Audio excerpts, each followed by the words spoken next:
सारे धर्मों को अपना प्रचार प्रसार करने का, समानता का और समता का सब अधिकार मिला हुआ है। तो ये एक स्पेशल एक कोई कहे कि हिंदू हिंदू राष्ट्र बना, तो ऐसा कुछ नहीं होगा। हमारे सभी भाई मिलजुल के भाईचारा बना के अपने भारत देश में रह रहे हैं और रहेंगे। ये लोकतांत्रिक देश है। सुनो मेरी बात सुन लो। यो सोशल मीडिया पे यो बरसाती मेढक हुआ करते हैं ना, वो बरसात में टर टर करते हैं। माई का लाल पैदा नहीं हुआ है जो इस संविधान को चैलेंज करेगा। ये देश इस संविधान से चलता है और आगे भी चलेगा। वो काम करवाया करते थे ना झाड़ू लगाने का, और आज जो सारे जो हमारे नीचे गुलामी करने का, ये लोग भी शिक्षित हो गए, ये भी आगे निकल के आगे, तो इनके पेट में दर्द होता है।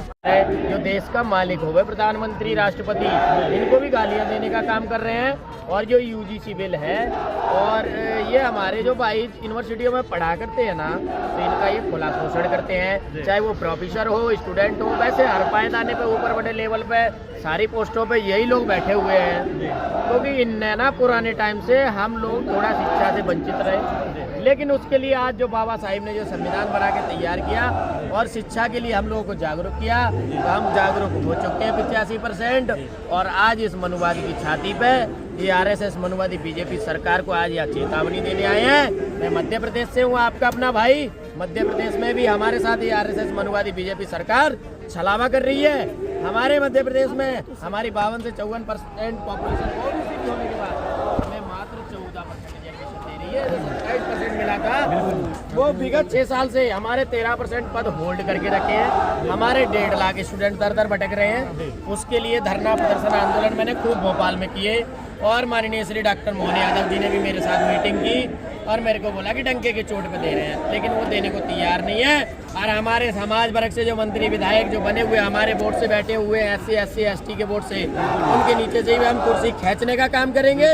अगर वो हमारे साथ कंधे से कंधा मिला के आज यूजीसी बिल हो, मध्य प्रदेश में OBC आरक्षण हो, या पूरे देश में हमारे पिछड़ा दलितों का शोषण हो, अगर वहाँ पे हमारे साथ खड़े नहीं हुए, तो आगामी जो चुनाव होगा किसी भी प्रदेश में, वहाँ इनके नीचे से हम कुर्सियाँ खींचने का काम करेंगे।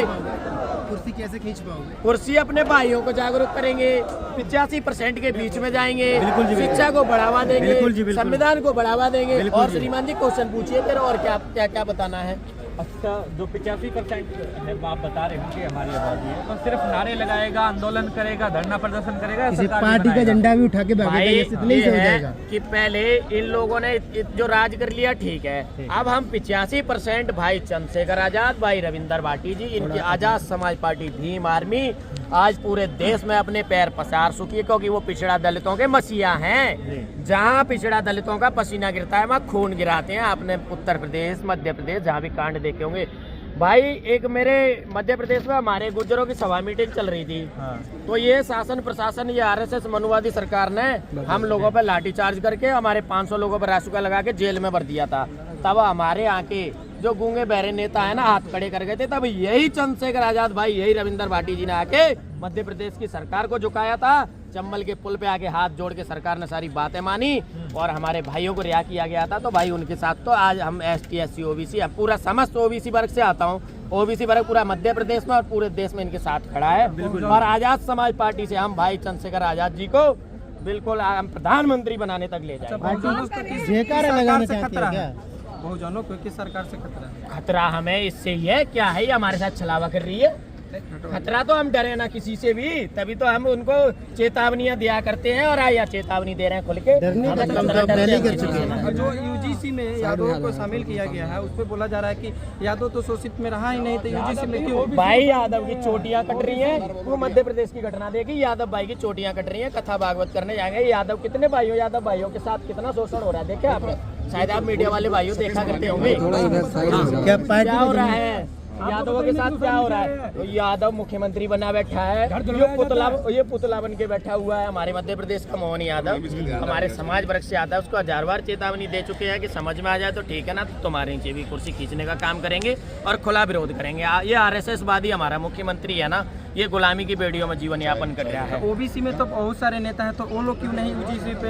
ये OBC के लिए आज पूरे मध्य प्रदेश में भाई रविंदर सिंह भाटी और भाई चंद्रशेखर आजाद जी निकल के आए हैं। बाकी तो सब गुलाम है, गुलाम। और उनके मुंह पे, उनके बंगलों पे जाके भी बोलता हूँ कि आप खुले गुलाम है इस RSS मनुवादी बीजेपी सरकार के।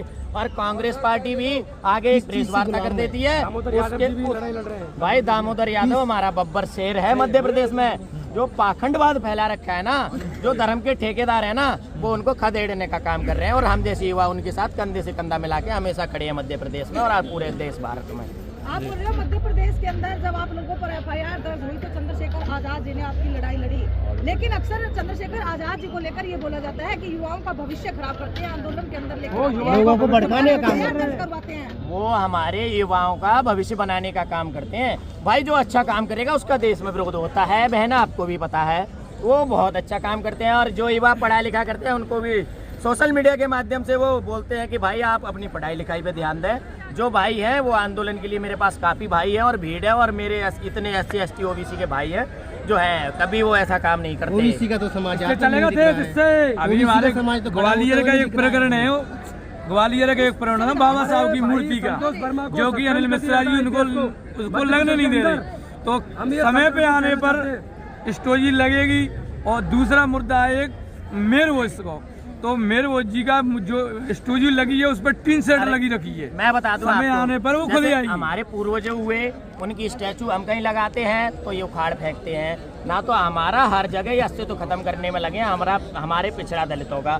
और सबसे पहले तो ये हमारे तक शिक्षा से वंचित रख रहे हैं, हमें शिक्षा तक नहीं पहुंचने दे रहे, क्योंकि जो आदमी शिक्षा से वंचित रहेगा तो वो अपने हक अधिकार ही नहीं मांग पाएगा। हमारे मध्य प्रदेश में क्या है, गाँव में जहाँ शिक्षा का लेवल नहीं है वहाँ लाडली बहना दे दी, किसान निधि दे दी, ये सुने अब ये फंडा अपना रखे हैं। और फिर से चुनाव आएगा ना, जैसे बिहार में 10-10 हज़ार रुपए दिए ना, इन लोगों को ये फिर से ऐसा करेंगे, लेकिन अब नहीं कर पाएंगे। हम जैसे युवा अपने प्राणों की न्यौछावर करने के लिए अपने समाज वर्ग के लिए निकले हैं। हम गांव-गांव जाएंगे और अपने भाइयों के बीच जहाँ शिक्षा का लेवल डाउन है उनको भी समझाने का काम करेंगे। और हम 85% इन 10% और RSS मनुवादी BJP सरकार को खदेड़ने का काम करेंगे।